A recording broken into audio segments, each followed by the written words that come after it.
All right, UFC Taira versus Park goes down this weekend.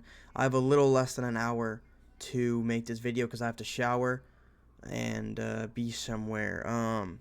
Because it is Friday night, so I have a little bit less than an hour to record this. But I'm still gonna go through every fight on the card from top to bottom and go through them and talk about them all. So we're gonna start off with Taira Rodriguez versus Ketlin Souza. Um, I'm going with Ketlin Souza here. I think this is a no-brainer.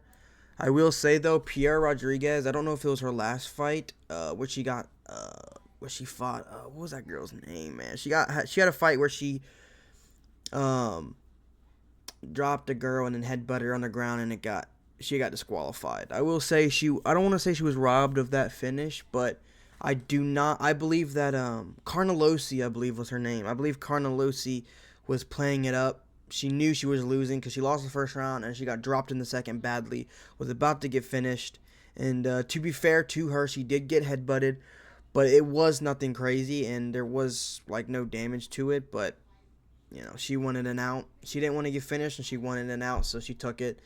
Taira Rodriguez should have. That's pretty much a TKO win in my eyes. But Ketlin Souza, she's amazing, I think. I mean, dude, I really rate Yasmin Uregui. Ketlin Souza dropped her badly and fucking wrapped up that neck like a anaconda, dude. That's such a scary finish. That was a scary finish what she did on Yasmin Uregui, and I think Yasmin is really good. I still think she is. So Ketlin Souza is so dangerous. She's physically strong. She throws wide and loopy shots, so any straight shots could give her issues, and that's what Yasmin had. But she just got dropped and subbed, and I do not have Taira Rodriguez on the level of Yasmin Uregui at fucking all. So Yasmin, Taira Rodriguez fights in flurries, so she'll go for 10 seconds and then she'll do nothing for a minute. Go crazy for 10 seconds, do nothing for a minute. Go for 10 seconds, do nothing for a minute. But she doesn't really have any. She doesn't have much power, but she mixes it in a lot. She likes to strike. Strike, shoot, takedown. Strike, shoot, takedown. She really likes to mix it up. I don't think that's going to work at all against Ketlin Souza. I think that's going to be another reason why Rodriguez is going to go down here, because she can't mix it up. She's not going to be able to mix it up against Ketlin Souza, because Ketlin Souza is just better everywhere. She's better on the feet and more powerful, and she's better on the ground. So I think Ketlin Souza is going to knock her out pretty early on in this fight. Round 1, early round 2, we'll get a Ketlin Souza knockout. I think my computer went off. So yes. There we go. All right. Moving on to Rafael Estevam versus Felipe Bunes. Now, I did see. Oh my god, my camera keeps going. My PC keeps going off. Come on. Let me fix this real quick. I'm not gonna edit this out because I'm lazy. We good? We good? I think we're good. I did see that Rafael Estevam missed weight by, what was it, like was it 4 pounds, I think, or some crazy shit like that. He missed weight. Sucks, man. Because I'm going to go with Rafael Estevam, and I was going to go with him before the weight miss. But now that he missed weight, fam, I'm definitely going with him. You know what I'm saying? So, rest of all, oh my god. Estevam's going to win. Okay,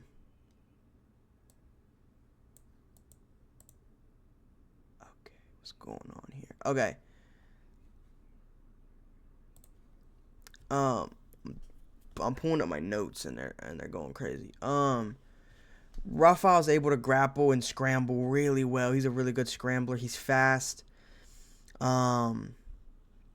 He's got amazing submission defense, which is one huge reason I'm going with him. And I'm not picking Felipe Bunes. I'll get to that. Also, Estevam beat Jesus Aguilar. I rate Jesus Aguilar. I think he's really good. One thing about Rafael Estevam, though. He will probably cheat if he gets the chance to. He threw some back of the head shots on the Dana White Contender Series. He even threw a headbutt, and I know it was deemed accidental, and it could have been accidental, but it looked like he led with his head first, and bit dangerous to do that, especially when you're going up against another grappler that's going to shoot. Maybe it was just them shooting at the same time in a head clash, but the fact that before the headbutt he was back of the head shotting did not help him. Headshot. Back at that, those actually might have been during the finishing sequence, but yeah, he's good though. Felipe Boons, he's tough, but I will say his submission over Jose Johnson it's some beautiful shit. But dude, like 80% of Felipe Boons' wins are by submission, and Rafael Estevam just doesn't get submitted. So I see Rafael Estevam just being too good as a grappler. So yeah, I will be taking Rafael Estevam. Moving on to Austin Bashi versus John Yanis. Now, I know that John Yanis is decent, but I'm going with Austin Bashi. Austin Bashi's a wrestler, and he's a very violent fighter. He's not great on the feet, but he's violent on the feet, you know? He doesn't throw as much technique or much game planning, it looks like, but he just throws everything with conviction, trying to get you out of there. He has really good head kicks, and his wrestling is amazing. He's got really good takedowns. He lost to C-Rod in his debut, but come on. You know, there's not very many debutants that are going to beat C-Rod in their debut. There's just not. So I definitely didn't write him off after that, especially since I picked C-Rod to win that fight. But John Yanis, I mean, I've seen him get taken down and get his back taken and controlled on the regionals, and his grappling's okay, and his striking isn't anything special, so he's just not the kind of fighter I see that's going to beat Austin Bashi. In fact, I see Austin Bashi winning by submission here. Maybe like late second round, third round or something after some good grappling rounds of Austin Bashi getting the better. He's probably going to win every round. John Yanis is decent, but I just don't see him having enough to beat Austin Bashi, who is very young, very strong, very dedicated. Coming off his first loss, I mean, coming off your first loss means a lot in your next fight, because some people will see it as, oh, he's not undefeated anymore, so he's probably not that good. But taking your first L, I mean, look at Islam Makhachev. He has one loss as a record. There's other guys that have one loss. You lose one time, and that's all you need to learn not to lose again. So I'm not saying Austin Bashi is going to become the next Islam Makhachev. I'm just saying that one loss could mean that that's all you need to get as good as you can be. So Austin Bashi, I will take him by submission here.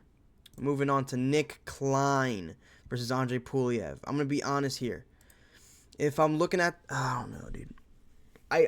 I picked Nick Klein because his Dana White Contender Series fight Nick Klein's Dana White Contender Series fight was way more impressive than Andre Puliev's. That's not the reason I'm picking him, though. I gotta be honest. I was a bit on edge here with this. Like, who am I gonna pick? I don't like Nick Klein's stand-up too much. I don't like the stance he has, the little, the weird. But he threw a really good spinning elbow that really hurt. What was his name? Mansour Abdul Malik. He threw a spinning elbow that really hurt him badly. Chicken legged him. Other than that, it kind of looked like in the second round he gave up. He was getting ground and pounded, so his debut wasn't a good look. Andre Puliev was doing semi-okay against Christian Leroy Duncan until late in the fight when Christian Leroy Duncan took over and really made a statement and said, I'm winning this fight. So I would say that Nick Klein's Dana White Contender Series fight impressed me more, but Andre Puliev's UFC fight impressed me more. I believe they're both 0-1 in the UFC. Andre Puliev did a bit better, But I don't know. Nick Klein. Wait. I have notes for this fight. Let me pull them up so I don't continue on without my notes. Here it is. I said that Andre Puliev, yeah, kicking is his game. He's a kicker at Maine, and that's another reason why I'm going with Nick Klein. Dude, Andre Puliev throws so many kicks. You throw that many kicks against Nick Klein, who's a really good wrestler, a really good grappler. I would hope he would grab some of those kicks and turn them into takedowns. And I know that Andre Puliev has really good grappling instincts. He has good grappling defense, but what was his name? Something Anderson on the Dana White Contender Series. He used grappling. He was getting beaten up by Andre Puliev, but he used grappling to survive to a decision, and he was able to hold Andre Puliev up against the fence. I believe even took Andre Puliev down once or twice, and I don't think Anderson is on the level of Nick Klein. So if he can get you down, and if he can hold you up against a fence, and if he can grapple with you to survive getting finished, I think Nick Klein can use his grappling to even beat you. I'm going to go with Nick Klein by submission here in round 2 or 3. Nick Klein by submission. I'm a little biased, though. I'm going to be honest. On Nick Klein's Dana White Contender Series fight, I seen his daughter having a shirt that said Daddy's #1 fan, whatever. So I'm really hoping he wins because I don't really have anything. I don't like or dislike Andre Puliev, but I like Nick Klein, so I'm a little biased with this one. So I'm really trying to look for a way to pick Nick Klein. So I'm going to go with Nick Klein. He will get this one done by submission.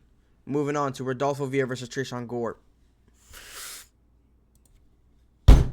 Fucking Tresean Gore missed weight. I really like Tresean Gore, and I want to like Tresean Gore, and I have liked Tresean Gore. But he missed weight. Man, you can't do that. It's unprofessional. You look bad, and I can't sit here and defend you for missing weight. You know what I'm saying? So, sucks that he missed weight. I'm still going to go with him, though. I think he's going to beat Rodolfo Vieira. Just because I think Tresean Gore is... He's generally the kind of style... Tresean Gore is the kind of style you don't want to go up against if you're a grappler. Because he has a fucking nasty guillotine and good submission... Or good grappling defense, good takedown defense. And he's a good striker himself. A better striker than Rodolfo Vieira is. Who lost a striking battle to... Wait, I have notes on this one as well. I keep forgetting to pull up notes for these fights.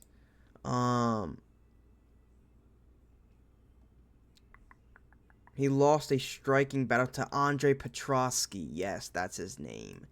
And that's not a good look because Andre Petroski's not a good striker, in my opinion. And Tresean Gore has never been submitted. That's a big one. He's never been submitted. Good anti-grappling style. A strong grappler himself. As I said, the guillotine. He's powerful, super tough. One thing about Tresean Gore is in his last fight against Marco Tulio, who is really good, Marco Tulio is. There was some really good timing on Tresean Gore's strikes. He was touching up. He was landing some really good strikes on Marco Tulio himself, wobbled him at one point. And I think if you can land some of those shots on Vieira after defending some takedowns, Vieira's going to go down. So that's just what it is, you know? I mean, Vieira's got really good subs, but he's got striking. It's okay. He's got no power in his hands, so I don't really see him threatening much on the striking. I see Tresean Gore winning this. I do. I see him winning it by TKO. I think he's going to knock Rodolfo Vieira out. But if he takes down and submits Tresean Gore, it is what it is, right? But I got Tresean Gore. Hopefully, my boy Tresean can stop embarrassing his fans and make weight next time. And if you can't, go up to middleweight. Or, this is a middleweight bout.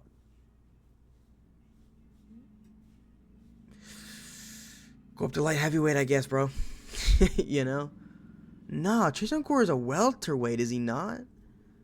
Is this a middleweight bout because he missed weight? I'm gonna fact check this real quick.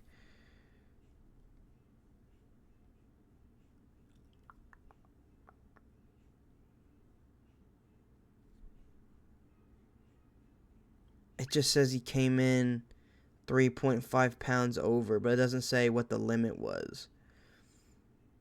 I am damn sure that he is a welterweight. Let me look at his last fight against Marco Tulio, just to be positive.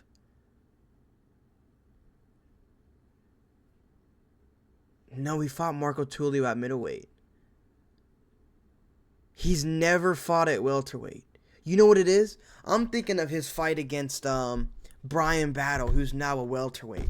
So that got me fucked up in the head about because I was thinking, yeah, he fought Brian Battle, and Brian Battle was a welterweight, but he was a middleweight, and that's when they fought. So I guess Trishan Gore, if you can't make the weight, go up to light heavyweight, dude. Bit of a harder division to succeed in than the middleweight division, but if you can't make the weight, you can't be in this division. So moving on. That wasted a lot of time. Rinya Nakamura versus Nathan Fletcher. I have Rinya Nakamura. And if you looked at my YouTube shorts, I uploaded my props of the week, which has him in it. Over 2.5 takedowns against Nathan Fletcher. Rinya Nakamura is a wrestler. His striking's pretty okay. It's not great, but it isn't bad. Powerful on the feet. So he has some... He can present some issues on the feet, but he's mainly a grappler. Great scrambles, but he might have some dog shit IQ. That's something we're going to have to watch out for this fight. But, I mean, Nathan Fletcher, I don't know. He's 1-1 in the UFC. Hasn't been too impressive. Got out-grappled at times by, what was his name, Ramiska. There was times where he was controlling Nathan Fletcher on the ground and all that. He did sub Ramiska, I think his name is. He did submit him in that fight, so he did get the one up, but he lost to Colin Loughran. That's not a good loss because I don't think that Colin Loughran is good. And Colin Loughran took him down and controlled him against the cage, and I just don't think that's a good look. Rinya Nakamura, with the right game plan, I think should walk through Nathan Fletcher, but if he comes in with the same game plan as he did his last fight, Nathan Fletcher could get him. But I'm just going to go off the fact. I'm going to just go with what Rinya Nakamura has always done and not off of his last performance only. Rinya Nakamura should win this. He should. So, I mean, we'll see what happens. But yeah, I got Rinya Nakamura by unanimous decision. Moving on to Danny Silva versus Kevin Vallejos. It should come to a surprise to nobody that I am taking Danny Silva here. I'm absolutely taking Danny Silva. Way better striker. I'm joking. I'm going Kevin Vallejos. Kevin Vallejos is very fast, very technical, very powerful. I mean, he's got everything on the feet. He's a much better boxer than Danny Silva. Kevin Vallejos is always so composed out there. Never looks, always has a poker face no matter what you hit him with. Danny Silva, he's good. He is good. But one thing here that could give Kevin Vallejos problems is Danny Silva really likes it when his opponents pressure him. So he seems to be comfortable when his opponents are pressuring, and that's what Kevin Vallejos does. He likes to pressure. He likes to be the one going forward, throwing the shots. So if he could walk right into a game plan that Danny Silva has been cooking up, but I doubt it. I'm taking Kevin Vallejos here. He's just a better boxer, and I mean that's all it really comes down to. I mean, this is going to be a striking battle, and Kevin Vallejos is very clearly better on the feet. His only loss is a decision against Gene Silva that is aging like fine fucking wine. So Danny Silva's good, though. Only has one loss himself. I don't know who the loss is to. I did, but I forgot. But I don't really want to say too much here because I really doubt I'm going to eat my words. Kevin Vallejos. Let's go. Moving on to Neil Magny versus Elizu Zaleski dos Santos. This one I'm not going to spend much time on, and I feel like I shouldn't have to. I'm going with Zaleski dos Santos. His opponent is Neil Magny, man. His opponent is Neil Magny. So, I'm pretty sure. Okay, I didn't make notes for this one. I wonder why. Zaleski Dos Santos has got this. More times than not, when Neil Magny fights, he ends up face first on the canvas in like a few minutes. Zaleski Dos Santos that's not the same case with him. He got KO'd in his last fight by Chidi Njokuani. Chidi Njokuani would fucking flatline Neil Magny into another universe, you know? Neil Magny's not good at this point in his career. Just, you know, Zaleski Dos Santos is, I just think he's going to win. He's really good. He's a good striker. He's a good grappler. Zaleski Dos Santos is one of those guys where no matter who you are, he just kind of seems hard to beat in general. You know what I'm saying? It's just like one of those guys where they're well-rounded. They're just hard to beat. You know what I'm saying? So, and Neil Magny by no means is hard to beat at all. He sucks. So, lost to Michael Chiesa, by the way. Zaleski Dos Santos by submission.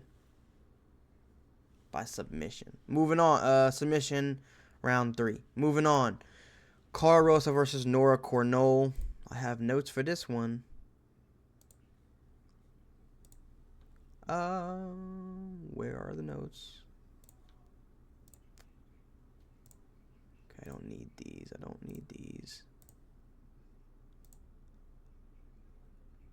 I know they're here. Yeah, here they are. Okay, I'm going to go with Nora Cornell here. Nora Cornell is, I mean, this one's easy. She's just bigger. You know, she's bigger. I didn't do much tape for this one, I got to be honest, but I just kind of looked at the resume. Dude, all of Nora Cornell's wins are better. Even her losses are against good people. Nora Cornell's never been finished. Okay, here's the thing. Nora Cornell has never been finished. Cara Rosa has been finished a few times, and Nora Cornell has finishes. And I mean, the finishing advantage here goes to Nora Cornell, and usually that means something. And Cara Rosa has more losses in general, and I mean, this is just a Nora Cornell, I keep saying her name. It's starting to feel like a tongue twister. Nora Cornell's got it. I mean, she's got the finishing potential here. If anyone's going to get a finish here, it's going to be Nora. And if it's a decision, Nora having the finishing potential is probably going to do more damage to win the rounds. So, I got Nora Cornell by unanimous decision. Moving on to the main card, Elvis Brenner versus Esteban Ribovics. I do not have notes for this one. I'm taking Esteban Ribovics here. Esteban Ribovics is just, he's really good, you know. Something wrong with my camera.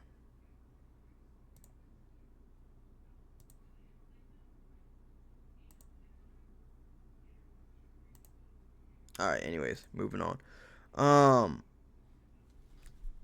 Esteban Ribovics is just better.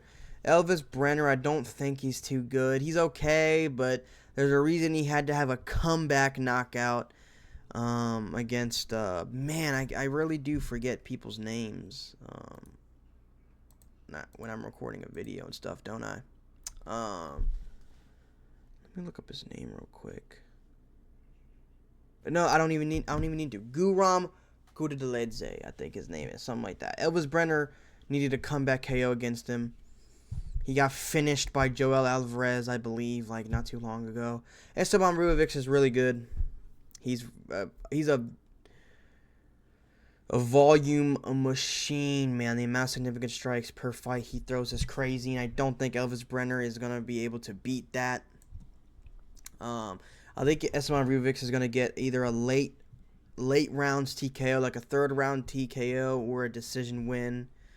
Esteban Ribovics has got this. He's just a better striker technically. He's faster. He's got better cardio. He's more powerful. Is he more powerful? I'm not sure. But and let's not forget, Esteban Ribovics not only beat but KO'd the great future champion Terrence McKinney. So Elvis Brenner cannot beat Terrence McKinney. So I hate to use MMA math, but Esteban Ribovics has got this one in the bag. Moving on to the co-main event, Mateusz Rebecki. Hold on, what time are we at? 25 minutes? That's okay.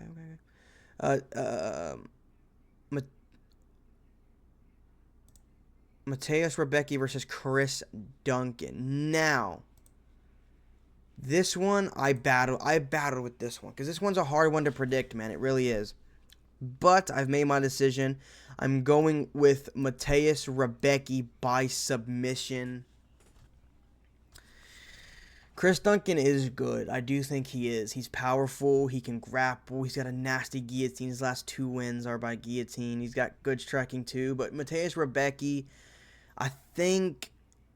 here's where Mateusz Rebecki is massive. He's a dangerous marauder. He comes forward, throwing strikes, shooting takedowns.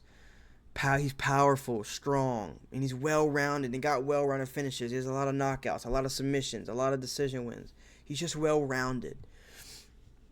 He can do it all and win everywhere. And here's the only thing that has me questioning this, right? If not for this one thing, I would be 100% siding with Rebecki with no second thoughts. Mateusz Rebecki lost, and I think he even got finished by Diego Ferreira. I think Chris Duncan would beat the shit out of Diego Ferreira. You know what I'm saying? But everything else other than that one thing makes me think Rebecki's gonna win. Rebecki just beat that really like ugly dude. That looks like he's a fucking Neanderthal. I keep forgetting names every time I'm recording videos, but it's because I'm being watched.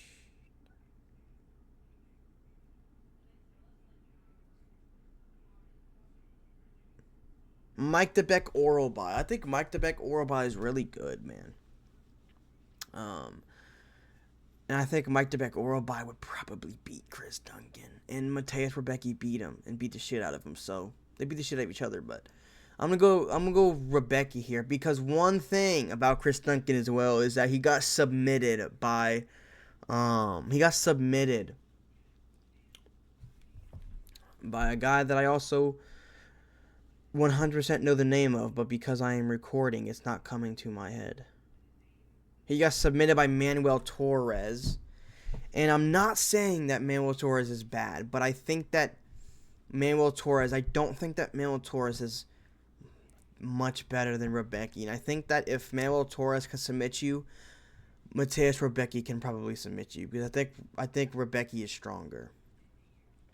And I think Rebecki also has better grappling. So, yeah, I'm going to go Rebecki by submission. Even though I will not be surprised to see a Chris Duncan win. I believe Chris Duncan is beefing with my boy Terrence McKinney. Better watch your mouth, Chris Duncan. Terrence McKinney would fucking sleep you, dude. But that has no reason why I'm picking against you. I like you, Chris Duncan. I do. There's not very many Scottish people I know of, so whenever one comes across I know of. I like every Scottish person I know. I literally only know 3 Scottish people. I know Chris Duncan, Drew McIntyre from WWE, and Paul Craig. Like, those are like the only 3 Scottish people that come to mind. So I like you guys, man. Y'all are cool. But Mateusz Rebecki by submission. Moving on to the main event, Tatsuro Taira versus Young Sung Park. Spoiler alert, I am picking Tatsuro Taira. I would have also have picked Tatsuro Taira to beat Amir Albazi. But yeah. But I'm going with Tatsuro Taira over... I almost made it one whole video without yawning. I'm picking him to beat Young Sung Park, and it's mainly because of the short notice nature of the fight. Young Sung Park is better on the feet. I do have to mention that. If Tatsuro Taira can't get Young Sung Park down, this is going to be a long night for Tatsuro Taira. But I am betting on Tatsuro Taira being able to get this fight to the ground because I do believe heavily in the grappling of Tatsuro Taira. Because Tatsuro Taira is an incredible grappler. He's really good, man. Genuinely a prodigy on the ground. And Hyung Suk Park is good on the ground. He is. And he has a submission, I believe, even in his last fight. And he's got other submissions. I just don't think he is on the level of Tatsuro Taira on the ground. And Tatsuro Taira has a lot to fix on the feet, so he could get caught here. Brandon Royval taught him that lesson in round 3. Almost finished Tatsuro Taira on the feet. But Tatsuro was able to survive. I think that's another thing. Hyung Sung Park is not on the same level as Brandon Royval. And if Tatsuro Taira can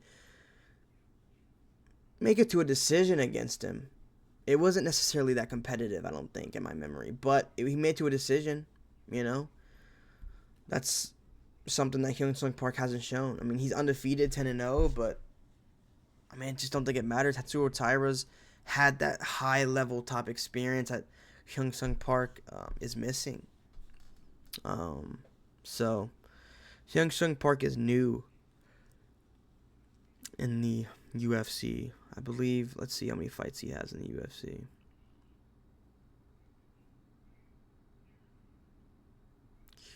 Hyung Sung Park. If my phone will load. I have the 14, iPhone 14 Plus. They submitted Carlos. Oh yeah, they both fought Carlos Hernandez, but Hyung Sung Park, I actually believe, beat him a lot easier and quicker. So that there could be something there. But I was 1-0 in the UFC. Are you kidding me? This is showing like 1-0 in the UFC with some canceled bouts, but I mean, yeah, I'm going Tatsuro Taira here by 5 rounds. I'm gonna go with Tatsuro Taira by submission. Round 4 submission for Tatsuro Taira. Taira's been in the 4th round. Hyung Sung Park hasn't. I believe they're gonna have a competitive first 3 rounds, and then once they get off that stool for round 4, Taira's gonna go, I've been here before, this isn't new to me, I'm ready. Hyung Sung Park is gonna go, I've never gotten off the stool for a 4th round in the UFC. This is more than I can handle. And Tatsuro Taira's gonna go out there, grapple him, and submit him round 4. Thank you guys for watching this video. 7:43. I have to get in the shower and get out of here. Thank you for watching this video. I appreciate you guys so much for tuning in with me. Hopefully we can make some money this weekend with my picks. I'll be back with the results video and we'll see how I did. Bye.